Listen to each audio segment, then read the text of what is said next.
Welcome back to my channel, My Study Table. I am Dr. Swati and today I will take you through part 2 of the personal finance series, which is mapping financial goals to financial plans.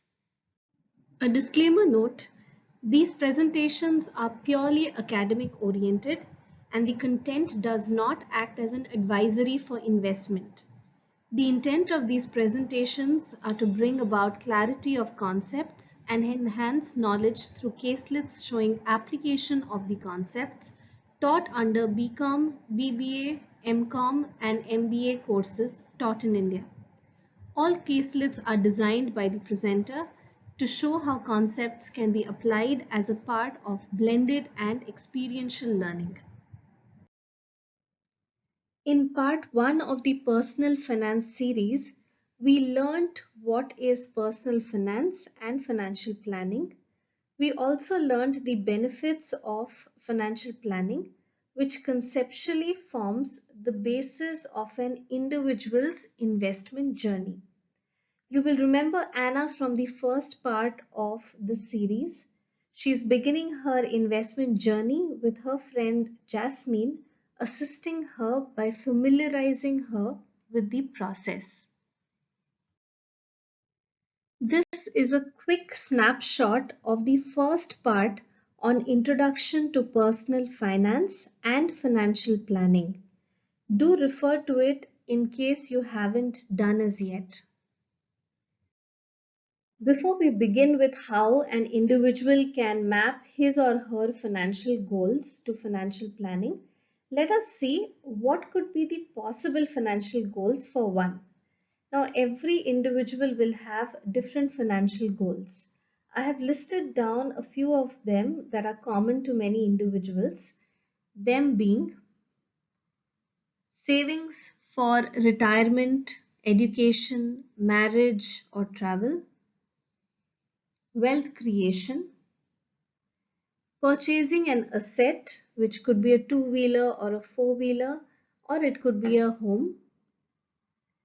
Emergency fund, so creating a contingency fund for, let's say, medical emergencies.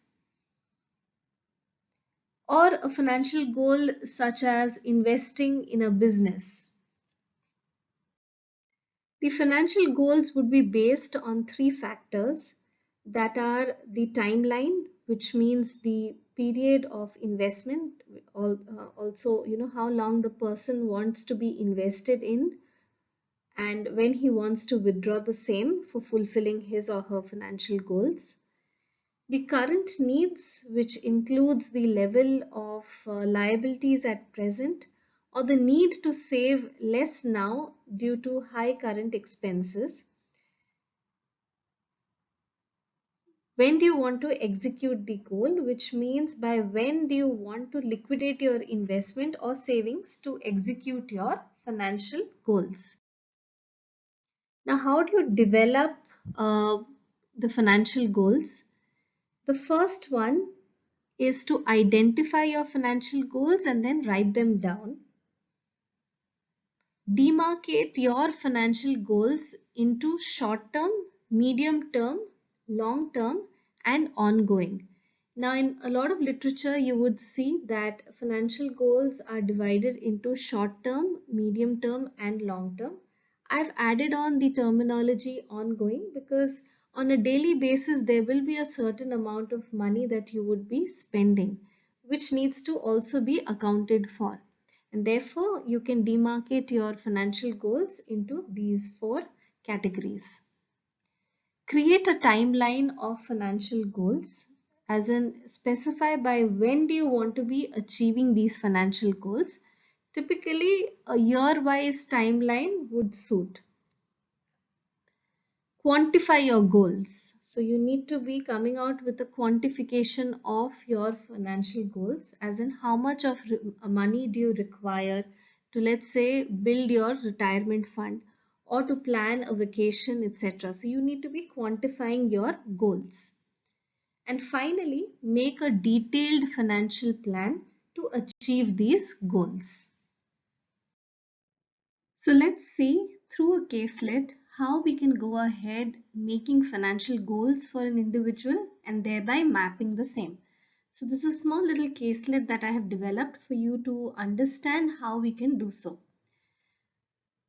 Mr. and Mrs. Patel, aged 35 and 32 years respectively, have a 5-year-old son. Both work in private sector companies earning approximately rupees 2 lakhs per month together.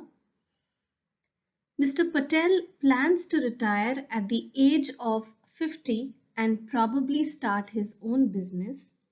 Currently, they stay in a 2-bedroom rented flat in Mumbai and own a small car.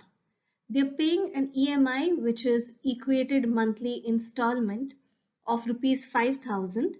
The loan will be fully paid by April 2022 on the car, and a rent of rupees 50,000 for their rented flat.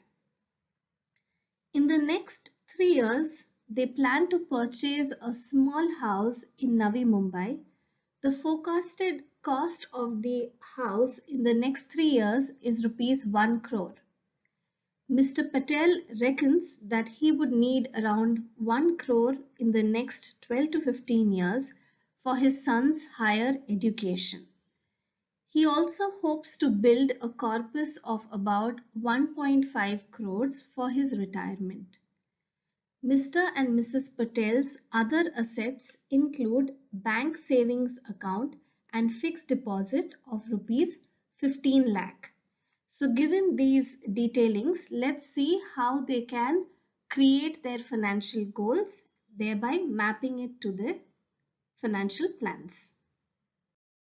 So let's begin with identifying and classifying the financial goals for Mr. and Mrs. Patel. I have classified their goals into 3. First one being short to medium term financial goals that covers a period of 0 to 5 years. So under this you have rent, EMI and purchase of home. The second is ongoing financial goals, under which I have taken into consideration medical expenses and lifestyle, which is food, entertainment, contingencies, etc. And finally, long-term financial goals, which covers a period beyond 10 years from now, which is son's education and retirement. This classification will help Mr. and Mrs. Patel organize their thoughts about their financial plans. The next transition would be mapping these goals to the financial planning process. So the start of the financial planning process is creating a financial plan. While creating the financial plan, the individual needs to keep in mind that the short-term goals will be mapped to short-term financial planning, while long-term goals will be mapped to long-term financial planning. So in case, taking an instance from the caselet, in case Mr. Patel is looking at a short-term goal of achieving a certain sum of money over the next 5 years, then he needs to be choosing those investment avenues which can allow him achieve that financial goal within those 5 years. Lastly, financial plans may see an addition or a deletion over a period of time. What I mean by this is that there might be changes in the financial plan based on certain factors. There could be certain external factors, there could be certain internal factors. So external factors are basically factors from the environment, things that you don't really have a control on. If there's an economic or a social shift in the environment, or there is a political shift in the environment, then that could have an implication on your investment portfolio as well. So there might be certain additions and deletions or changes in the portfolio based on these externalities. Also, there might be a change in the same based on your own financial condition or social condition. But over a period of time, they more or less follow a similar kind of a pattern. These are certain pointers an individual can keep in mind while formulating his financial goals. First, he should be clear about his objectives and goals and pursue them. He may use the SMART objective setting for setting his financial goals, which means while formulating the financial goals and objectives, the individual should make sure that the goals are specific, measurable in terms of risk and return percentage, achievable, uh, not exceedingly difficult, neither too simple, relevant to him, and also time oriented or time bound, not something which has an infinite waiting period. Finally, the individual should encourage savings and creation of wealth through intelligent investing, thus helping him achieve his financial goals.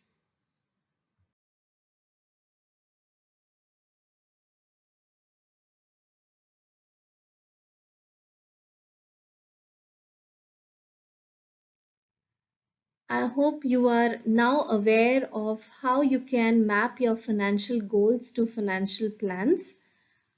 I will take you through how and where to begin with creating a financial plan in the next part of the series named How to Start Financial Planning. Hope you found this video informative. If there are any other concepts and questions you would want me to explain, do let me know in the comments section. You could go through my channel to learn more concepts on personal finance as well as other management related subjects. Here's to happy learning now and always.